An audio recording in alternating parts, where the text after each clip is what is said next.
figured him out the second half of the fight. You plan to parlay what you were doing in the second half of the fight, or perhaps you're going to show him something new in this fight, something he ain't seen before. We're going to work on some new things, and you know, I'm not getting caught up in what he's doing.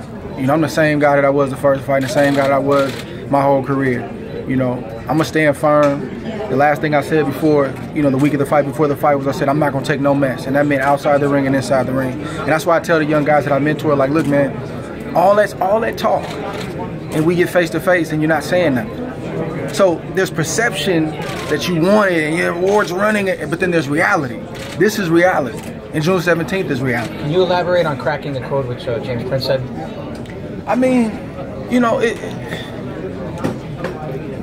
in championship fights, as you guys know, it's a lot of ebbs and flows, and you know, something may not be working. Plan B may not be working. Fortunately, our plan B worked, but he comes from a system, you know, a Soviet system. It's not going to change. He's going to make some adjustments, but he's not going to change who he is. Where he likes to throw his punches, where he's, you know, the most dangerous. Things that he doesn't, he's not going to change that.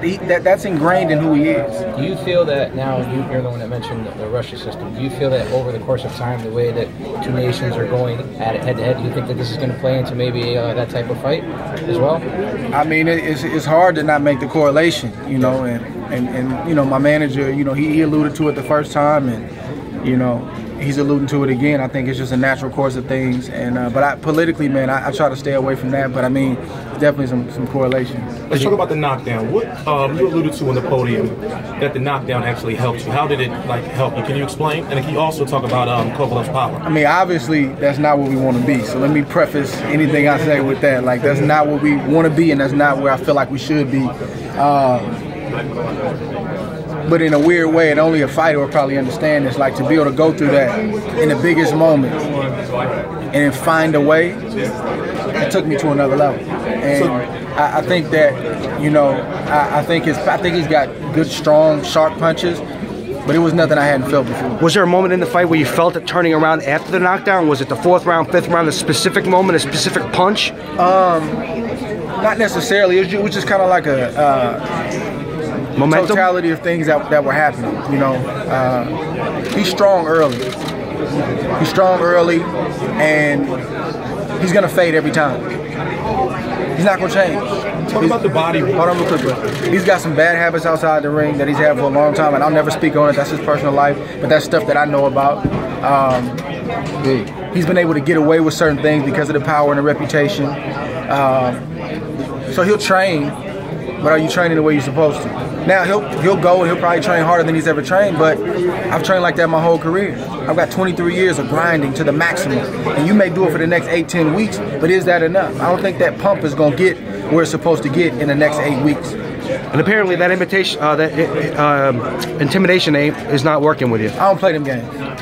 Yeah, I don't play them games. And, you know, I got over that early in my career, and you know, like James said, man, I'm a man of God, man, and I don't fear any man. And, you know, you got to earn it. You know, I've had a couple times early in my career, like in the amateurs, where, you know, a guy's reputation maybe had me, you know, a little leery, and I learned I didn't like how that felt, you know, and Virgil's always told me, you make a guy earn it. And that's what I tell the young guys that I talk to, you make a guy earn it.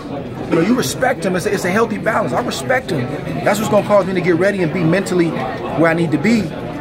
But, bro, if you think you're going to come here and beat me before the fight starts, I can't allow that to happen. And when you stand firm with a guy like that, you see all kind of, he don't know where he's coming and going. Oh, he's scared. They lied to that man.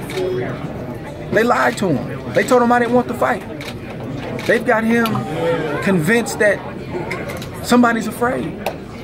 But that's why I don't talk so much. I listen. And that's why I say it's chess. It's not checkers. So now, America's against you. But this is the same place that you said that you wanted to come to be a superstar. I have no track record in Vegas. You fought in Vegas more than me. That was my first time. So, but you're also the same guy that came to Oakland and said, forget Vegas, I'll fight you here. Can you imagine if I got a close decision in Oakland? Oh my goodness, the sky would fall. So these are all these things you say out of bravado and arrogance, and I just listen. I sit back and I watch. And then you can poke holes in the stuff they say. Andre.